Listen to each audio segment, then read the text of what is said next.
اس آیت مبارکہ کے چند الفاظ تلاوت کیے ہیں، اس میں اللہ رب العالمین نے یہ ارشاد فرمایا، ربنا اغفر لی ولی الذین سبقونا بالایمان، فرمایا کہ اے ہمارے رب ہماری بخشش فرما اور جو لوگ ہم سے پہلے سبقت لے گئے ہیں ایمان کی حالت میں ان کی بخشش فرما۔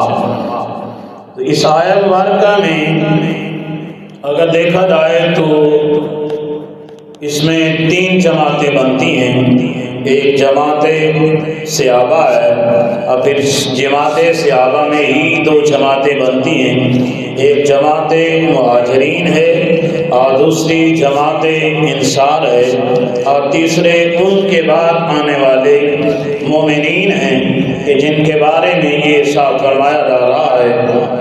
سب سے پہلے کہ مہاجرین وہ جماعت ہیں کہ جنہوں نے اپنا گھر بار عزت آبرو جان مال ہر چیز کی پرواہ کیے ہوئے سرکار دو جہاں صلی اللہ علیہ وسلم کو جب حکم الہی ہوا تو انہوں نے ہر چیز چھوڑ کے سرکار دو جہاں صلی اللہ علیہ وسلم کے ساتھ انہوں نے ہجرت کرنے کو پسند فرمایا۔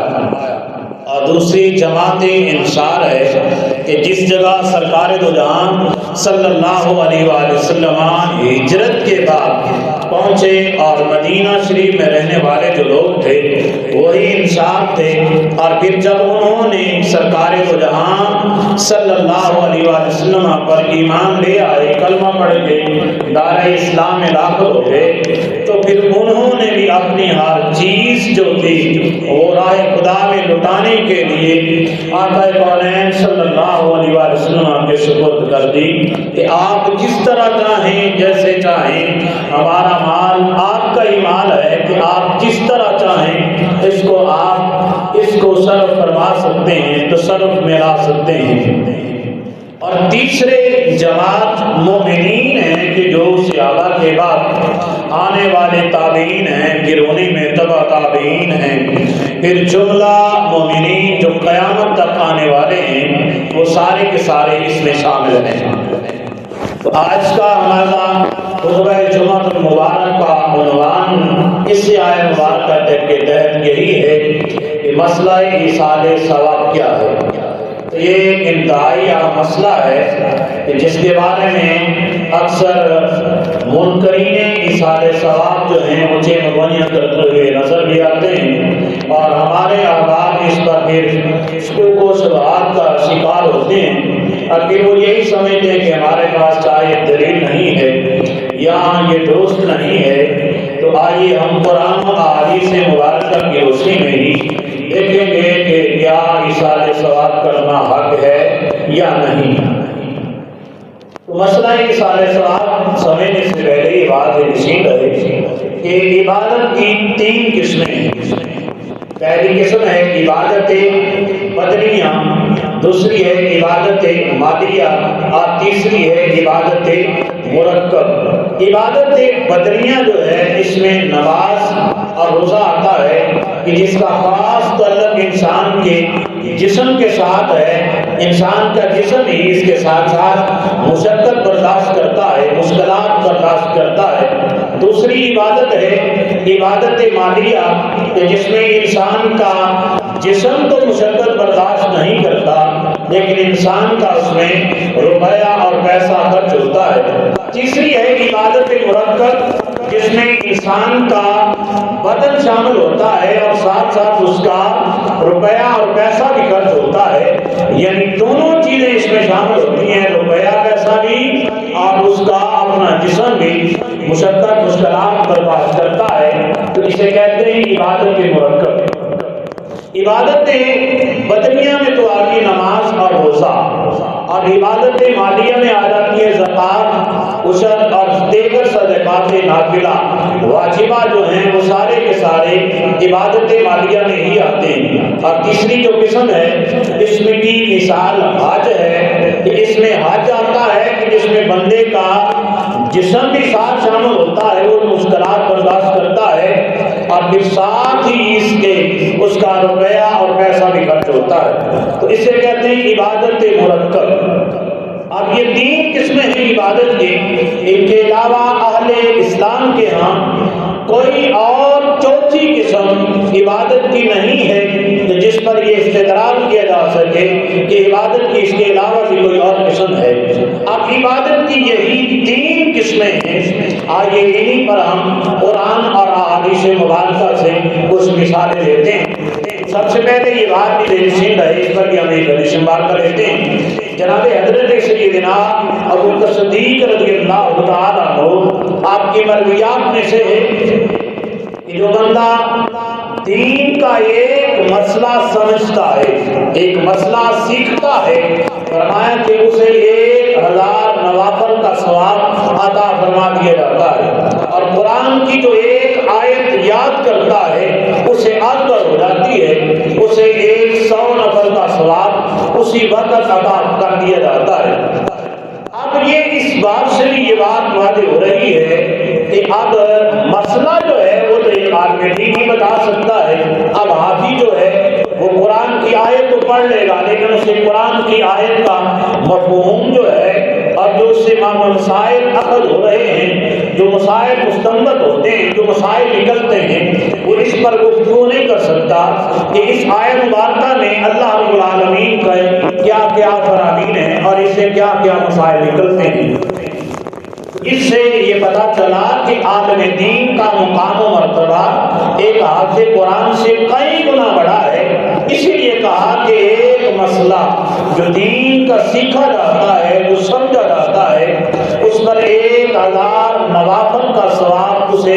اسی وقت عطا کر دیا جاتا ہے۔ دعائے کہ اللہ رب العالمین مجھے سمجھانے کی اور آپ بات کو سمجھنے کی توفیق عطا فرمائے۔ کوشش کروں گا کہ میں مسئلہ سمجھا سکوں۔ تو اب یہ بات آ گئی، اب پہلے یہ ذہن نشین رہے کہ اس پر ایصال ثواب جو ہے اس کی فنی حیثیت کیا ہے۔ اب اس پر بھی غور کرنے کی تھوڑی سی توجہ کرنے کی ضرورت ہے کہ مسئلہ ایصال ثواب جو ہے یہ اس کا نام ہم لے لیتے ہیں قربانی، اس کا کوئی نام لے لیتا ہے تیجا، کوئی نام لیتا ہے ساکات، کوئی نام لیتا ہے اس کا 10واں، کوئی نام لیتا ہے اس کا 40واں، یا اس کے بعد کوئی چھٹا یا سالانہ لے لیتا ہے۔ اس کے علاوہ بھی کسی نے کوئی نام رکھا ہوگا، تو یہ سارے کے سارے نام جتنے ہم استعمال کرتے ہیں یہ سارے کے سارے عرف عام میں استعمال ہوتے ہیں، اور ان کی اصل جو ہے وہ ایصال ثواب ہے۔ اب آپ کس طرح سے کرتے ہیں ایصال ثواب، یہ آپ پر منحصر ہے کہ آپ کس طرح کرتے ہیں۔ اور جو مربجہ طریقہ ہے ہمارا کہ ہم ایک دن مقرر کرتے ہیں، جس طرح 10واں ہے 40واں ہے، ہم ایک دن مقرر کر لیتے ہیں، پھر اس پر ہم کھانا بناتے ہیں، محافل کرواتے ہیں۔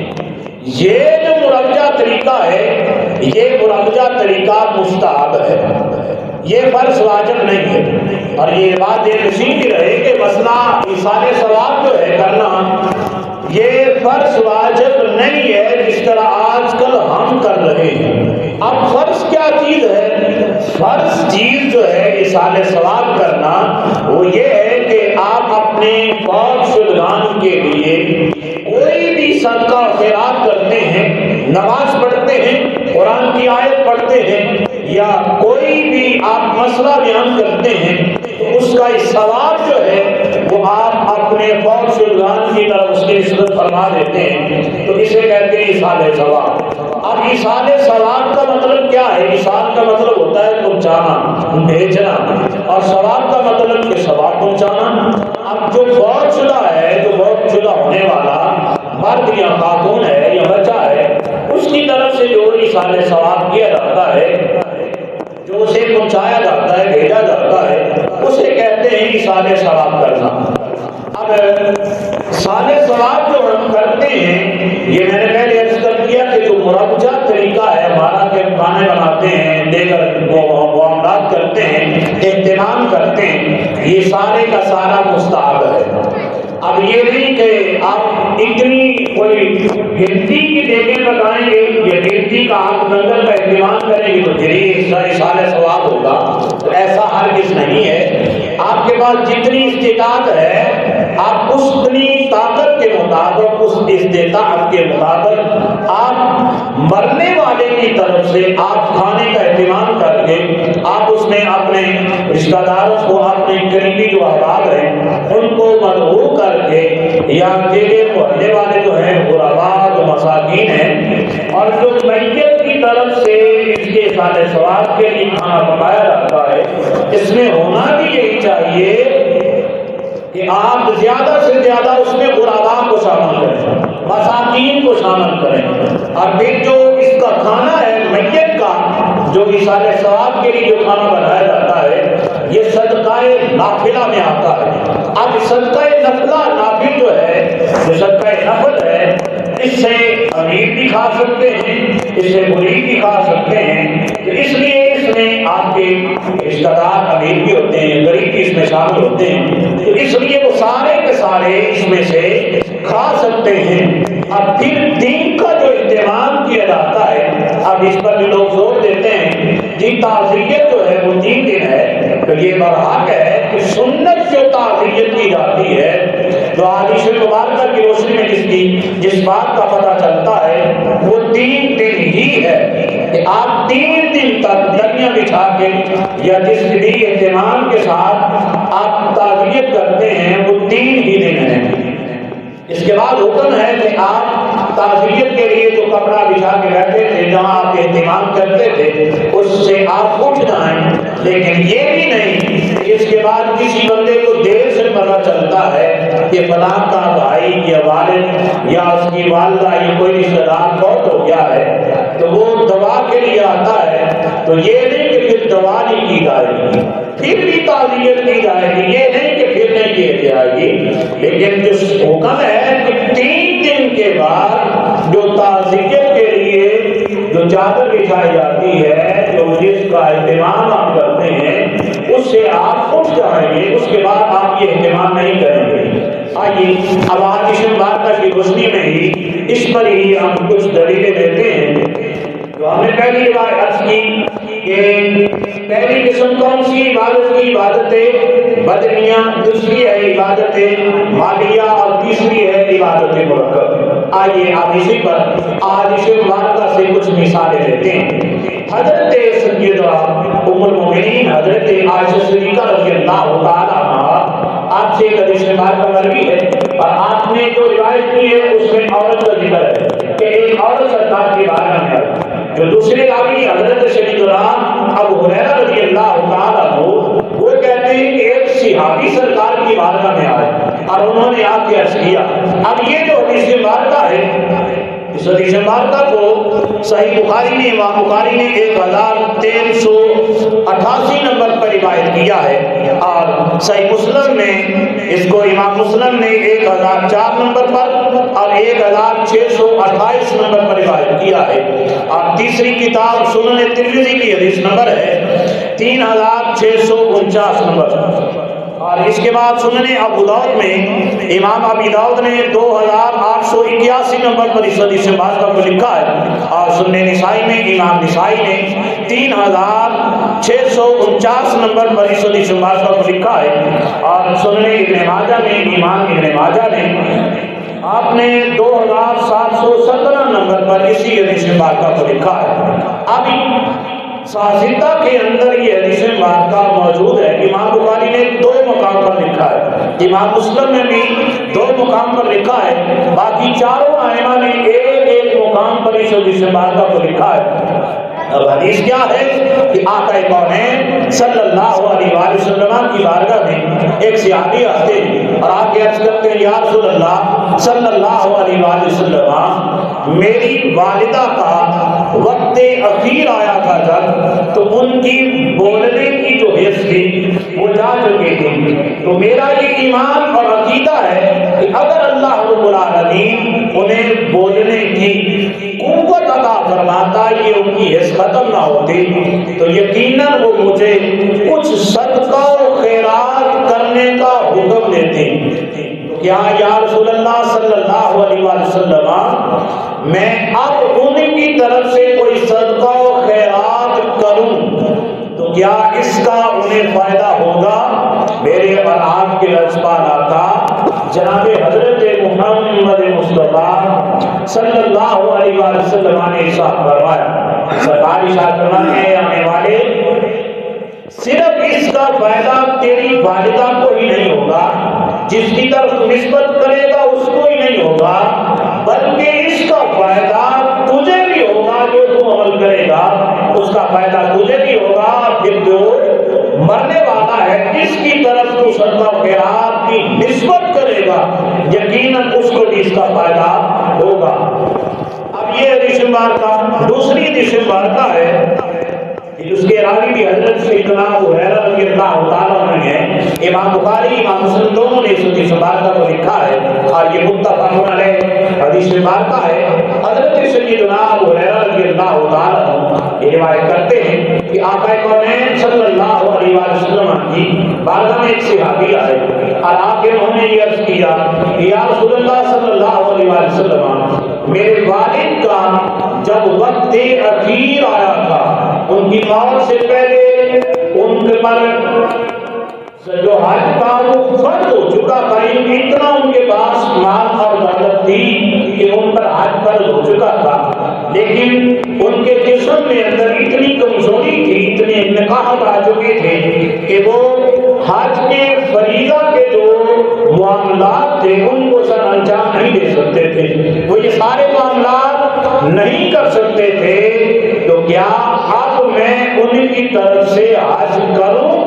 یا کسی کو کروا دوں؟ تو کیا یا رسول اللہ صلی اللہ علیہ وسلم میرے والد کی طرف سے حج ادا ہو جائے گا؟ جب صحابی نے یہ بات عرض کی تو میرے اور آپ کے رسپان آقا نے اب سرکار نے صحابی کا سوال صحابی پر ہی لٹایا اور سرکار نے یہ ارشاد فرمایا، اے آنے والے، اے میرے صحابی بتا تو صحیح، اگر تیرے والد نے کسی کا کوئی قرض ادا کرنا ہوتا، قرض دینا ہوتا تو وہ قرض ادا کرتا، تو بتا وہ قرض ادا ہوتا یا نہ ہوتا؟ اب صحابی نے عرض کی ہاں یا رسول اللہ یقیناً وہ قرض ادا ہو جاتا۔ تو سرکار نے فرمایا پس تیرے والد پر حج بھی قرض ہے کہ وہ قرض چھوڑ کے اس دنیا سے چلے گئے ہیں، اب اگر تو کسی کو حج ان کی طرف سے کروائے گا تو یقیناً وہ حج جو ہے ان کی طرف سے ادا ہو جائے گا۔ اور اس حج کو جو کسی کی طرف سے کروایا جاتا ہے اس کو کہتے ہیں حج بدل، جو کسی دوسرے کی طرف سے کروایا جاتا ہے۔ اب سرکار نے یہ ارشاد فرمایا کہ تو جو حج کرے گا یا کسی کو کروائے گا وہ حج ادا ہو جائے گا اور تیرے والد کے اوپر جو قرض کی صورت میں حج ہے وہ قرض بھی ادا ہو جائے گا۔ تیسری حدیث مبارکہ لیتے ہیں جس کو حضرت ام المومنین حضرت عائشہ صدیقہ رضی اللہ تعالیٰ عنہ اور حضرت انس بن مالک رضی اللہ تعالیٰ عنہ اور تیسرے امام المشارق والمغارب فاتح خیبر حضرت والا مستلقشا شجاعت کا غضنفر حضرت علی المرتضی شیر خدا کرم اللہ وجہ الکریم آپ روایت کرنے والے ہیں۔ اب یہ تین شخصیات اس حدیث مبارکہ کی وہ روایت کرنے والی ہیں اور یہ حدیث مبارکہ امام ابی داؤد نے سنن ابی داؤد کے اندر 2795 نمبر پر اس حدیث مبارکہ کو نقل فرمایا ہے۔ سنن ابن ماجہ امام ابن ماجہ نے 3121 نمبر پر اس حدیث مبارکہ کو لکھا ہے اور چوتھی کتاب سنن دارمی کے اندر امام دارمی نے 1999 نمبر پر اسی حدیث مبارکہ کو لکھا ہے اور چوتھا جو حوالہ ہے وہ مسند احمد بن حنبل کا ہے۔ امام احمد بن حنبل نے اس حدیث مبارکہ کو 15022 نمبر پر اس حدیث مبارکہ کو لکھا ہے۔ حدیث کے الفاظ ہیں کہ میرے اور آپ کے لجبانہ کا جناب حضرت محمد مصطفیٰ صلی اللہ علیہ وآلہ وسلم نے عید کے آنے سے پہلے جو بقرہ عید ہے عید الضحیٰ کے آنے سے پہلے سرکار نے حضرت علی رضی اللہ تعالیٰ عنہ کو یہ حکم دیا کہ اے علی بازار جاؤ اور جا کے 2 مینڈے خرید کے لاؤ۔ اب حضرت علی رضی اللہ تعالیٰ آپ کو سرکار نے جب یہ حکم دیا، ساتھ سرکار نے یہ حکم بھی ارشاد فرمایا، اے علی جو دیکھتے سیاہی میں ہوں، چلتے سیاہی میں ہوں اور بیٹھتے سیاہی میں ہوں۔ اب حضرت علی رضی اللہ تعالیٰ باب مدینہ العلم ہوتے ہوئے سرکار کی بارگاہ میں عرض کرتے ہیں، یا رسول اللہ صلی اللہ علیہ وسلم، آپ نے یہ جو الفاظ ارشاد فرمائے ہیں، ان الفاظ سے آپ نے کیا مراد لی ہے میں نہیں سمجھ سکا۔ میرے اور آپ کے لجپال آقا نے یہ ارشاد فرمایا۔ اس بات پر اعلیٰ حضرت رضی اللہ عنہ کلام کرتے ہوئے ارشاد فرماتے ہیں، آپ فرماتے ہیں تیرے آگے یوں ہیں دبے لچے فصحا عرب کے بڑے بڑے، تیرے آگے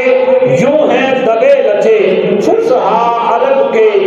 بڑے بڑے، کوئی بولے منہ میں زبان نہیں بلکہ جسم میں جان نہیں۔ اور کسی دوسرے شاعر نے کیا خوب کہا ہے کہ علم خدا نے اینا دیتا جڑا عقل وچ نہ آوے، عقل خدا نے اینی دیتی جڑی علم وچ نہ آوے۔ سرکار تو جہاں صلی اللہ علیہ وآلہ وسلم نے یہ ارشاد فرمایا کہ اے علی 2 مینڈے خرید کے لاؤ جو دیکھتے سیاہی میں ہو، چلتے سیاہی میں ہو، بیٹھتے سیاہی میں ہو۔ حضرت علی نے عرض کی، یا رسول اللہ آپ نے ان الفاظ سے کیا مراد لی ہے میں نہیں سمجھ سکا۔ میرے اور آپ کے لجپال آقا نے یہ ارشاد فرمایا۔ اصحاب بہار شریعت نے بھی اس پر کلام کرتے ہوئے ارشاد فرمایا کہ سرکار نے پھر یہ ارشاد فرمایا کہ اے علی دیکھنے سے مراد یہ ہے کہ ان کی آنکھوں کا جو گرد دائرہ ہے وہ سیاہ ہونا چاہیے، بیٹھنے سے مراد یہ ہے کہ ان کا پیٹ سیاہ ہونا چاہیے، اور دیکھنے سے مراد یہ ہے اور چلنے سے مراد یہ ہے کہ ان کے کھوڑے جو ہیں وہ سیاہ ہونے چاہیے۔ اب حضرت علی رضی اللہ تعالیٰ عنہ آپ بازار جاتے ہیں 2 مینڈے خرید کے لاتے ہیں۔ اب آپ 2 مینڈے خرید کے لے آئے، میرے اور آپ کے لجپال آقا سرکار نے عید کا دن آیا، اب سرکار نے 1 مینڈے کو ذبح کیا۔ حضرت انس رضی اللہ تعالیٰ عنہ نے اس مینڈے کو پکڑا ہوا ہے، سرکار نے اپنے بازوں کا جو کپڑا ہے اسے یوں چڑھایا کلائی سے اوپر، چھری ہاتھ میں پکڑی ہے۔ اب وہی نبی جو رحمت للعالمین نبی ہے، اگر تلوار اٹھانے کا وقت آیا تو اس نبی نے تلوار بھی اٹھائی ہے، اگر جانور کی گردن پر چھری چلانے کا موقع آیا ہے تو سرکار نے جانور کی گردن پر چھری بھی چلائی ہے، اور اگر کبھی رحمت للعالمین کا موقع آیا ہے تو سرکار نے پھر جانوروں کے ساتھ اپنی رحمت کا جو معاملہ ہے اس کو بھی ظاہر فرمایا ہے۔ اس پر بھی بے شمار حدیثیں روایت کر سکتے ہیں، لیکن ہم موضوع پر ہی گفتگو کریں گے۔ اب سرکار نے جب یہ ارشاد فرمایا نا کہ اے علی یہ خرید کے لاؤ، لے آئے، اب ایک سرکار نے ذبح کیا، اب سرکار دوسرے کو ذبح کرنے لگے ہیں۔ حضرت علی رضی اللہ تعالیٰ عنہ آپ پاس بیٹھے ہوئے ہیں، اب جب پاس بیٹھے ہوئے دیکھ رہے ہیں اور دیکھتے دیکھتے ذہن میں یہ خیال آیا، سوچ آئی کہ کیوں نہ ہو کہ ابھی موقع ہے، ابھی وقت ہے، اسی وقت سرکار سے پوچھ لیا جائے، موقع غنیمت ہے، اس کو جانتے ہوئے سرکار سے آج ہی پوچھ لیا جائے کہ کہیں آپ کے رب نے آپ پر 2 قربانیاں تو واجب نہیں فرمائیں۔ اب سرکار نے جب یہ ارشاد حضرت علی کے دل میں یہ خیال آیا، اب جو پہلی 2 روایتیں میں نے روایت کی ہیں اس میں کوئی یہ کہہ سکتا ہے کہ یہ صحابی کا عمل ہے، منکرین صالح ثواب اب یہ بھی یہی سوال کرتے ہیں جی عمل کوئی کرے ثواب اس کا اجر کوئی دے جائے، لیکن سرکار دو جہاں صلی اللہ علیہ وسلم کا یہ اپنا عمل ہے کہ سرکار نے پہلے کو ذبح کیا اور سرکار دوسرے کو ذبح کرنے لگے۔ حضرت علی نے آ کے فوراً یہ سوال کیا کہ یا رسول اللہ میرا ایک سوال ہے۔ سرکار نے ارشاد فرمایا علی تھوڑی دیر رک جاتا تو تجھے تیرے سوال کا جواب مل جانا تھا۔ حضرت علی نے عرض کیا کہ یا رسول اللہ میرا یہ سوال ہے کہ کہیں آپ کے رب نے آپ پر 2 قربانیاں پابندیاں تو واجب نہیں فرمائی۔ سرکار نے پھر یہ ارشاد فرمایا کہ تھوڑی دیر ٹھہر جاتا، رک جاتا تو تمہیں تمہارے اس سوال کا جواب مل جانا تھا۔ اب سرکار نے مینڈے کو ذبح کیا، ذبح کرنے کے بعد سرکار نے جب ذبح کیا تو پھر سرکار نے کہا اللہم من محمد و آل محمد و من امت محمد، یا اللہ اس کو میری طرف سے، میری آل کی طرف سے اور میری تمام امت کی طرف سے قبول فرما لے۔ اب دیکھا جائے تو سرکار نے اپنی طرف سے اشارہ فرما دیا، لیکن دوسری طرف سرکار نے آل کا لفظ استعمال فرمایا، تو کیا آل جو تھی وہ سرکار کی اس وقت موجودہ آلی تھی یا قیامت تک آنے والی جتنی آپ کی آل ہے وہ ساری کی ساری اس میں شامل ہے؟ اور امت کا لفظ بس سرکار کے سامنے بیٹھنے والے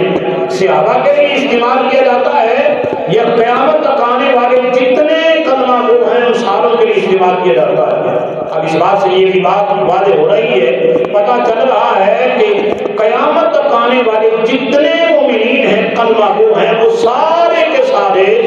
سرکار کے اس امر میں اور سرکار کے اس حکم میں شامل ہیں۔ یا اللہ میری طرف سے، میری آل کی طرف سے اور میری امت کی طرف سے قبول فرما دے۔ اب سرکار نے جب یہ فرمایا تو اس میں ساری سرکار کی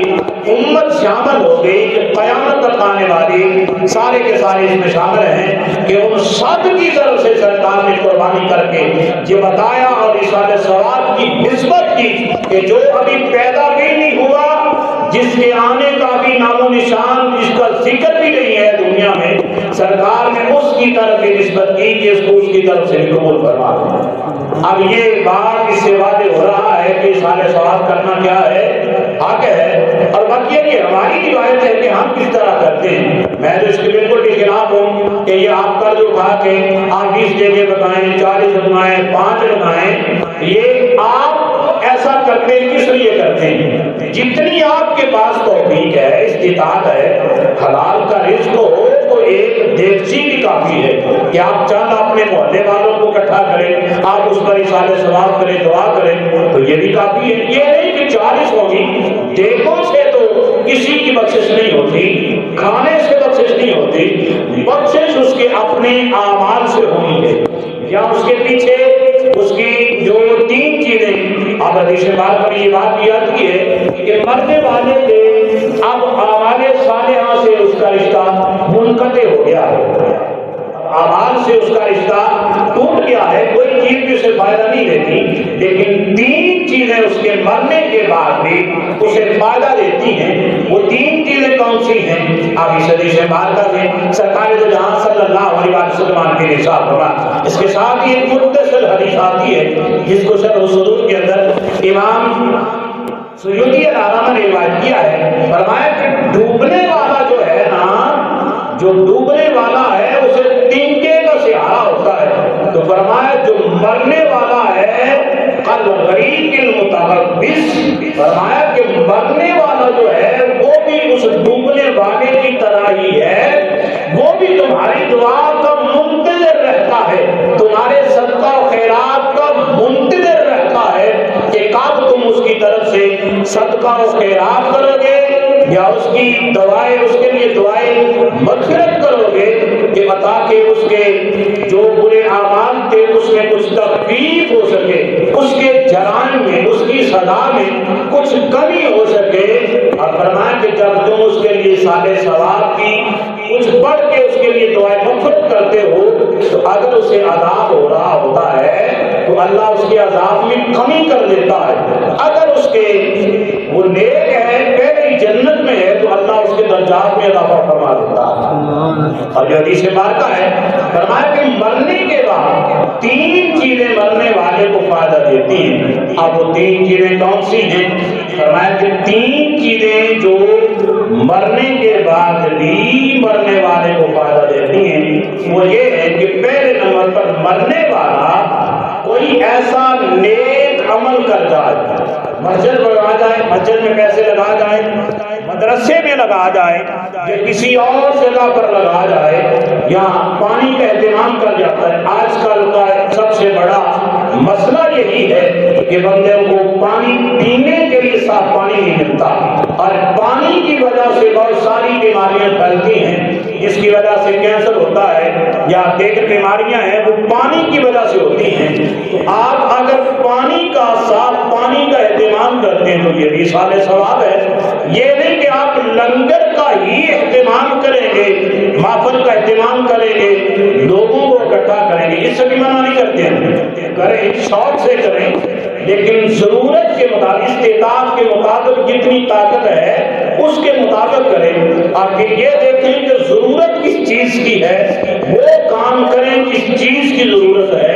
اگر لوگوں کو پانی کی ضرورت ہے تو آپ کوئی ایسا اہتمام کریں جس سے لوگ پانی پیتے رہے اور مرنے والے کو اس کا اجر ہوتا رہے۔ دوسرا، مسجد بنا جائیں، مسجد میں پیسے لگا جائیں، یا مرنے والا خود لگا کے گیا ہے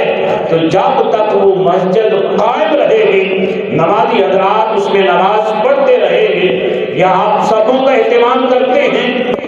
تو جب تک اس پر سجدہ ہوتا رہے گا، یا مرنے والا خود کر کے گیا ہے تو جب تک اس پر سجدہ ہوتا رہے گا، مرنے والے کو اس کا اجر ملتا رہے گا۔ اور دوسری چیز کہ مرنے والا یہ تو ہے کہ پہلے آپ یہ کام کر لیں، دوسری چیز ہے کہ وہ نیک ایسا نفع بخش اس کے پاس علم تھا۔ مثلا نفع بخش علم کون سا ہے؟ کوئی اس کے پاس ہنر تھا، وہ دوسروں کو سکھا گیا، یا اس کے پاس علم تھا، اور ان میں سے سب سے بڑا جو نفع بخش علم ہے وہ علم دین ہے۔ اب کوئی علم دین سیکھتا ہے پھر اس کے بعد لوگوں کو سکھاتا ہے، جب تک طلباء پڑھتے رہیں گے پھر آگے پڑھاتے رہیں گے، اس کا فائدہ مرنے والے کو ہوتا رہے گا، اس کا فائدہ اس کو پہنچتا رہے گا۔ یا وہ ایسا ہنر سکھا گیا، اب اس کے پاس دنیاوی ہنر تھا، یہ نہیں کہ دنیاوی ہنر کا مرنے والے کو فائدہ نہیں پہنچتا، اس کا بھی فائدہ ہوتا ہے۔ کیسے ہوتا ہے؟ اب مرنے والے کے پاس ہنر تھا، کوئی بھی اچھا سا ہنر وہ آگے اپنے طلباء کو سکھاتا ہے، اس کے پاس لوگ سیکھنے کے لیے آتے ہیں۔ مثلا مستری ہے، یہ نہیں کہ مستری کے جو وہ آگے لوگوں کو سکھا رہا ہے تو اس سے فائدہ نہیں ہوتا، کوئی بھی بندہ لے لے، اس کے پاس جو ہنر ہے اب اس سے کس نے سیکھا ہے وہ خود آگے کام کر رہا ہے اور اپنے اہل و عیال کا پیٹ پال رہا ہے، تو اس سے کیا اس کو فائدہ ہو رہا ہے یا نہیں؟ اس کو فائدہ ہو رہا ہے، چاہے دنیاوی ہو رہا ہو، لیکن اس کے ساتھ ساتھ دینی فائدہ بھی ہے تو اس کے حلال کما رہا ہے۔ اب اس کی وجہ سے بھی وہ اس کے لیے دعا کرے گا اپنے استاد کے لیے کہ اللہ اس کا بھلا کرے کہ اس نے مجھے یہ ہنر سکھایا تھا، یہ علم سکھایا تھا، آج اس کی بدولت میں یہ کما رہا ہوں اور اپنے اہل و عیال کا پیٹ پال رہا ہوں۔ تو اس سے بھی اس مرنے والے کو فائدہ ہوتا ہے۔ اور تیسری چیز یہ ہے کہ اس کی نیک اولاد، جو اس کی نیک اولاد ہے وہ جب تک نیک اعمال کرتے رہے گی، نماز پڑھے گی یا صدقہ و خیرات کرے گی، تو جتنے بھی وہ نیک اعمال کرے گی تو جب تک وہ کرتی رہے گی اس وقت تک اس مرنے والے کو فائدہ پہنچتا رہے گا۔ اور اگر وہ اس کی طرف سے صدقہ و خیرات کرتی ہے تو اس پر بھی اسے فائدہ ہوتا ہے، اور پھر اگر وہ اس کی طرف سے کسی کو کپڑا دیتی ہے اس پر بھی فائدہ ہوتی ہے، کھانا کھلاتا ہے تو پھر بھی فائدہ ہوتا ہے۔ یہ نہیں کہ وہ کسی غریب کو کھانا کھلاتا ہے تو اس کا فائدہ نہیں ہوتا، وہ نماز پڑھتا ہے، نماز پڑھ کے یہ نہیں کہ اسے خود فائدہ نہیں ہوگا، اسے خود بھی اجر ملے گا، اور جس کی طرف وہ نسبت کرے گا نماز پڑھنے کے بعد اس ثواب کی اس بندے کو بھی اس کا ثواب ہوگا۔ اب لوگ کہتے ہیں کہ قرآن جو ہے اس کی جو دلیل قرآن سے نہیں ملتی کہ قرآن پڑھ کے کسی کو بخشا جائے اس کا ثواب نہیں پہنچتا، یقیناً اس کا فائدہ بھی پہنچتا ہے، اور حدیث مبارکہ میں ہے اس کی دلیل۔